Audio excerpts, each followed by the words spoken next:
गर्मी अपने उरूज पर थी। मदीना की गलियों में एक कमजोर सी बूढ़ी औरत धीरे धीरे कदम बढ़ा रही थी।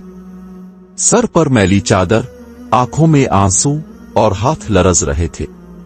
रमजान का महीना था, हर घर में सहरी और इफ्तारी की तैयारी हो रही थी, मगर ये औरत दरबदर भटक रही थी, भूखी प्यासी, रोजे की हालत में। ये कोई आम औरत ना थी, ये एक माँ थी जिसे इसके अपने बेटों ने घर से निकाल दिया था। कभी यही माँ अपने बच्चों के लिए रातों को जागती थी, उनके लिए रोटी पकाती थी, उनके आराम के लिए अपना सुकून कुर्बान करती थी। मगर आज वही बेटे इसके लिए दरवाजे बंद कर चुके थे।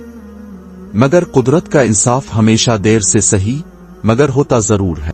फातिमा बीबी की जिंदगी का सबसे कीमती सरमाया उनके 3 बेटे समी, हमजा और फराज थे। शौहर का इंतकाल हो चुका था और फातिमा बीबी ने अपनी जिंदगी की हर खुशी अपने बेटों पर कुर्बान कर दी। दिन रात मेहनत करके उन्हें अच्छे स्कूलों में दाखिल करवाया, उनके लिए बेहतरीन खाने पकाए और जब बड़े हुए तो अच्छे रिश्ते देखकर उनकी शादियां भी करवा दें। जब बेटे छोटे थे तो उनके लिए मां की गोद ही दुनिया की सबसे महफूज जगह थी। मगर जब वो खुद अपने घर के मालिक बन गए तो मां को बोझ समझने लगे। इब्तिदा में तब्दीलियां आहिस्ता आहिस्ता आए। पहले फातिमा बीबी की राय को नजरअंदाज किया जाने लगा, फिर उन्हें घर के एक कोने में महदूद कर दिया गया और फिर उनके खर्च पर बातें होने लगीं। अम्मा हर वक्त हम पर बोझ बनी रहती है, ये रमजान में ज्यादा बीमार बन जाती हैं ताकि काम न करना पड़े। हमें अपने बच्चों के अखराजात देखने हैं, अम्मा का खर्च कैसे उठाएं। एक दिन जब फातिमा बीबी ने मोहब्बत से पूछा कि इफ्तारी में क्या बनाया जा रहा है, तो उनके बड़े बेटे समी ने सख्त लहजे में कहा, अम्मा हर वक्त बस खाने की बात मत किया करो, तुम्हें कुछ और आता भी है। ये सुनकर उनकी आंखें नम हो गईं, मगर उन्होंने कुछ न कहा। खामोशी इख्तियार कर ली कि शायद बेटे बदल जाएं, मगर वो और बदल गए। ये दिन भी आम दिनों की तरह था, लेकिन शायद फातिमा बीबी की किस्मत का सबसे बुरा दिन था। इफ्तारी का वक्त करीब था और वो दुआ के लिए हाथ उठाए बैठी थीं। दिल में अल्लाह से इल्तिजा थी कि उनके बेटे उन्हें पहले की तरह मोहब्बत दें जैसे बचपन में दिया करते थे, लेकिन दुआ पूरी होने के बजाय क़यामत टूट पड़ी। हमजा की बीवी किचन से निकली और गुस्से से बोली, अब हम मजीद नहीं सह सकते। एक बूढ़ी औरत के नखरे और बर्दाश्त नहीं होते। समी ने फौरन तायीद की, हम पर कोई फर्ज नहीं कि अम्मा को पाल, हमारे अपने अखराजात हैं, अपने बच्चे हैं। फराज जो सबसे छोटा था वो भी अपनी बीवी के साथ मिलकर बोला, अम्मा को किसी ओल्ड होम भेज देते हैं, किसी और जगह, बस अब ये यहां नहीं रह सकती। ये सुनकर फातिमा बीबी का दिल लरज गया। जिन बेटों के लिए उन्होंने अपनी पूरी जिंदगी कुर्बान की, वो आज उन्हें बोझ समझ रहे थे। वो आंखों में आंसू लिए दरवाजे के करीब जा खड़ी हुई, मगर एक आखिरी उम्मीद के साथ पलट कर देखा। शायद कोई बेटा उन्हें रोक ले, शायद कोई उनका हाथ थाम ले, मगर सब ने चेहरा फेर लिया। जाओ, जहां जाना है जाओ। ये वो आखिरी अल्फाज थे जो उन्होंने अपने बेटों के मुंह से सुने और फिर वो दरवाजा हमेशा के लिए बंद हो गया। फातिमा बीबी थकी हुई निढाल कदमों से चल रही थीं। ये वही गलियां थीं जहां कभी वो अपने बेटों के साथ खुशियों के लम्हात गुजारती थीं, मगर आज वही गलियां उनके लिए अजनबी बन चुकी थीं। वो भूखी प्यासी रोजे की हालत में थीं, मगर किसी ने पलट कर नहीं देखा, किसी ने सहारा नहीं दिया। इफ्तार का वक्त करीब था, हर तरफ घरों से मजेदार खानों की खुशबू आ रही थी।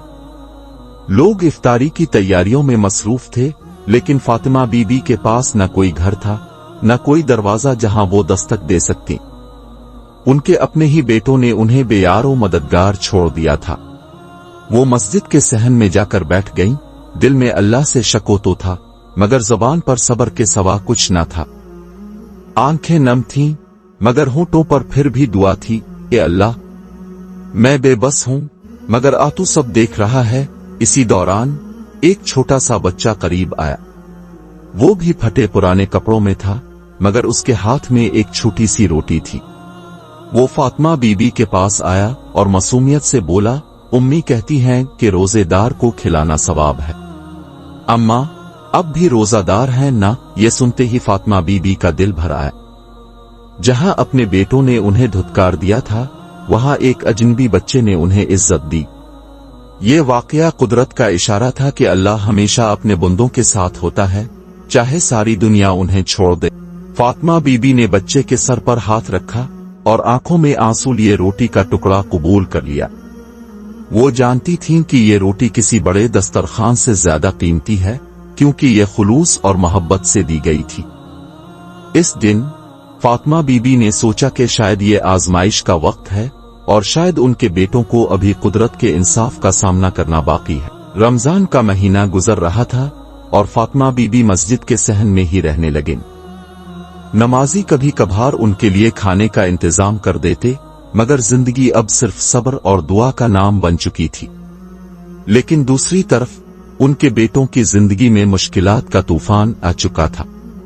समी का कारोबार अचानक तबाह हो गया, लाखों का नुकसान हुआ और वो कर्जों में डूब गया। वो जो कभी दौलत के नशे में आचूर था, आज दर दर भाग रहा था। हमजा की बीवी शदीद बीमार हो गई और डॉक्टरों ने जवाब दे दिया। इलाज के लिए पैसे नहीं थे और हमजा बेबसी से हाथ मिल रहा था। फराज के बेटे को स्कूल से निकाल दिया गया क्योंकि वो फीस अदा नहीं कर सका। फराज जो कल तक फख्र से चलता था, आज लोगों से उधार मांग रहा था। हर तरफ मुसीबतें ही मुसीबतें थीं। एक दिन तीनों भाई एक आलम दीन के पास गए और अपनी मशकालत का जिक्र किया। उन्होंने सुनकर एक ही जवाब दिया, ये किसी का जादू नहीं बल्कि कुदरत का इंसाफ है। जाओ अपनी मां को तलाश करो, शायद अभी देर न हुई हो। ये सुनकर तीनों भाई कांप गए। उन्हें याद आया कि जिस दिन उन्होंने अपनी मां को घर से निकाला था, इसी दिन से उनकी जिंदगियां बर्बाद होना शुरू हो गई थीं। अब इनके दिल में खौफ था, पछतावा था और एक ही ख्वाहिश थी, इन मां को ढूंढकर उनसे मुआफी मांगना। वो गलियों में दौड़ते रहे, हर दरवाजे पर जाकर पूछते रहे, मगर मां का कोई सुराग न माल। यही वो वक्त था जब उन्हें एहसास हुआ कि जिस मां को उन्होंने धुतकार दिया था, वो अब कहां होगी। क्या वो जिंदा भी होगी? अब वक्त उनका इम्तिहान ले रहा था। बेचैनी के आलम में वो मस्जिद के करीब पहुंचे, जहां कुछ लोग एक कमजोर सी बूढ़ी औरत के बारे में बात कर रहे थे। वो बूढ़ी मां जो रोजे की हालत में दरबदर हो गई थी, वो मस्जिद में रहती है। ये सुनते ही तीनों भाइयों के दिल जोर से धड़कने लगे। वो तेजी से मस्जिद के अंदर गए और वहां उन्हें वही चादर में लिपटी कमजोर सी मां नजर आई। अम्मा! वो चीख उठे, उनके आंसू बेकाबू हो गए।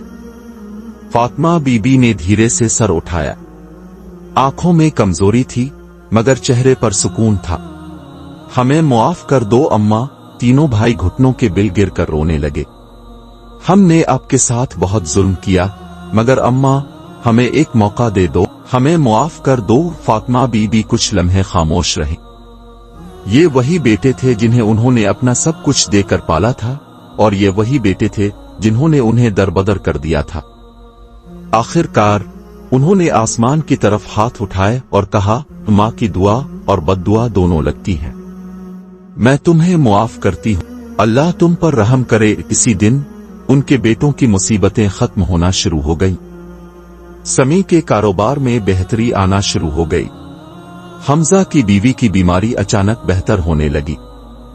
फराज का बेटा दोबारा स्कूल में दाखिल हो गया। यही मां की दुआ की ताकत थी। ये कहानी सिर्फ फातिमा बीबी की नहीं, बल्कि इन तमाम माओं की है जिन्हें औलाद अपनी जिंदगी में बोझ समझने लगती है।